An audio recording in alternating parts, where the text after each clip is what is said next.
अब तक आपने देखा अपराध बोध से दशरथ की मृत्यु। अब आगे देखिए। अगले दिन महर्षि वशिष्ठ के परामर्श से राजकुमार भरत और शत्रुघ्न को बुलाने के लिए तीव्र गति वाले घुड़सवार दूत रवाना किए गए।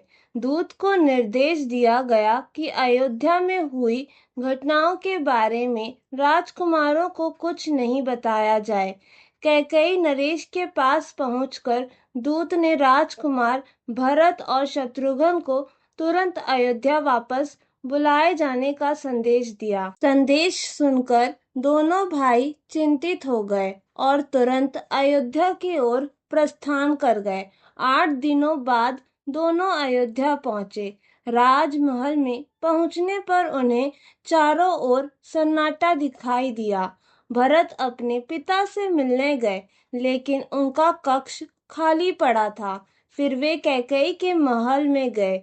भरत को देखते ही कैकेयी ने उन्हें गले से लगा लिया।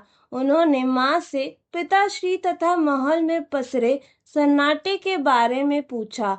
तब कैकेयी के मधुर स्वर में उत्तर दिया, पुत्र, तुम्हारे पिता पवित्र जीवन बिताने के बाद अपनी अंतिम यात्रा पर चले गए। यह सुनते ही भरत धरती पर गिरकर विलाप करने लगे। जब वे संयम हुए तो सोचने लगे कि पिताश्री की मृत्यु कैसे हो गई। फिर उन्हें राम लक्ष्मण की याद आई। भरत ने अपनी माँ से पूछा, माँ, भैया राम कहाँ हैं? कैकेयी ने उपेक्षित स्वर में कहा, राम को 14 वर्ष का वनवास दिया गया है। उनके साथ सीता और लक्ष्मण भी गए हैं। भरत अपनी माता से पूछते हैं, परंतु भैया राम का अपराध क्या था? अपराध नहीं, यह तो मैंने तुम्हारे हित के लिए ऐसा किया है। फिर कैकेयी ने भरत को सारी कथा बता दी। भरत स्तब्ध रह गए। फिर वे क्रोधित होकर बोले, यह तुमने क्या किया माँ? ऐसे अनर्थ के लिए तो तुम्हें वन में जाना चाहिए था। पिता और भाइयों से बिछुड़कर मेरे लिए यह सिंहासन व्यर्थ है। तत्पश्चात भरत कौशल्या के महल में गए और उनके पैरों पर गिरकर अपने कारण हुए अपराध के लिए क्षमा मांगी। कौशल्या ने उन्हें गले से लगाते हुए कहा, पुत्र, इसमें तुम्हारा कोई अपराध नहीं है। तुम अयोध्या पर राज करो और मुझे मेरे पुत्र राम, लक्ष्मण एवं पुत्र वधू सीता के पास भेज दो।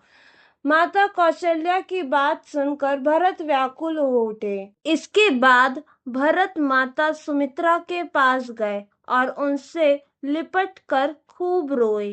दरबार में पहुंचने पर सभासदों ने भरत से राजपद ग्रहण करने का अनुरोध किया, लेकिन उन्होंने स्पष्ट शब्दों से इनकार करते हुए कहा, यहाँ जो कुछ भी हुआ है उसमें मैं शामिल नहीं हूँ। मैं राजपद कदापि ग्रहण नहीं करूंगा। अगली सुबह तक शत्रुघ्न को पता चल गया कि यह षड्यंत्र मंथरा के द्वारा रचा गया था। तभी छिपकर जाती हुई मंथरा पर शत्रुघ्न की दृष्टि पड़ गई। वे पैरों से उस पर प्रहार करने लगे। भरत ने आकर बीच बचाव किया। शत्रुघ्न बोले, नहीं भैया, आज मैं इसे मृत्यु देकर ही रहूंगा। इसी के कारण यह विपत्ति आई है। शत्रुघ्न उसे मारना चाहते थे, लेकिन भरत ने उन्हें रोकते हुए कहा, स्त्री को मारना धर्म नहीं है शत्रुघ्न। अगर यह तुम्हारे हाथों मर गई तो रघुकुल कलंकित हो जाएगा।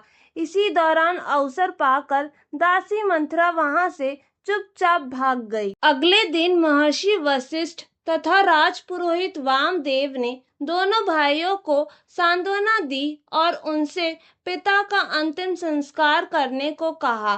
महाराज दशरथ का शव सरयू नदी के किनारे लाया गया। अयोध्या की समस्त प्रजा अपने महाराज के अंतिम दर्शनों के लिए उमड़ पड़ी। सभी रानियों, विद्वानों, मुनियों, संतों और नगरवासियों ने महाराज दशरथ के अंतिम दर्शन करके उन्हें विदाई दी। वैदिक मंत्र पाठ के बीच भरत ने चिता को अग्नि दी। मृत आत्मा की शांति के लिए सभी ने प्रार्थना की। फिर सब लोगों ने सरयू नदी में स्नान किया। परंपरा के अनुसार भरत ने निर्धनों तथा ब्राह्मणों को गाय, अश्वों, हाथियों, स्वर्ण, वस्त्र, भोजन आदि का दान किया। इसके बाद वे लोग महल में वापस आ गए। प्रजा को पहले कैकेयी के षड्यंत्र में भरत के शामिल होने का संदेह था, लेकिन अब सबको विश्वास हो गया था कि भरत निर्दोष है। दूसरी तरफ कैकेयी को अपने अपराध का बोध हो चुका था, अतः वह अपने किए पर पछता रही थी। वह अपने पुत्र से मिलने को व्याकुल थी, लेकिन भरत मिलना तो दूर, उन्हें देखना भी पाप समझते थे। 14 दिनों तक अयोध्या में शोक मनाया गया। इस दौरान अयोध्या की गलियों तथा राजमहल दोनों में पूर्णतया उदासी छाई रही। सभी लोग चिंतित थे कि अब क्या होगा, इस नगर का राजा कौन बनेगा। आपको अच्छी लगी तो लाइक, शेयर एंड सब्सक्राइब करें।